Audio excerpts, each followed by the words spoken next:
महाराष्ट्र शासनाच्या अत्यंत महत्त्वाकांक्षी मुख्यमंत्री माझी लाडकी बहीण योजनेच्या सर्व लाभार्थी महिला भगिनींना विनंती करण्यात येते की ज्यांनी मुख्यमंत्री माझी लाडकी बहीण योजनेअंतर्गत ऑनलाईन अर्ज सादर केलेले आहेत त्या अर्जाची पडताळणी केल्यानंतर काही कारणास्तव त्रुटी आढळल्याने ते अर्ज अंशतः नाकारण्यात आलेले आहेत।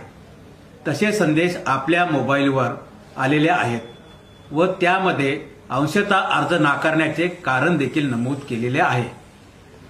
आपणा सर्व लाभार्थ्यांना विनंती आहे की आपण आपला अर्ज का नाकारण्यात आले आहे त्याचे कारण जाणून घ्यावे व त्याप्रमाणे आपला अर्ज अपडेट करावा। आपण ज्या ठिकाणाहून अर्ज भरलेला आहे तेथून तो अपडेट केल्यानंतर पुन्हा तालुका पातळीवर प्राप्त होईल। कृपया 2 दिवसात म्हणजे दिनांक 14 ऑगस्ट 2024 पर्यंत कार्यालयात सर्व अर्ज प्राप्त होतील यासाठी प्रयत्न करावा।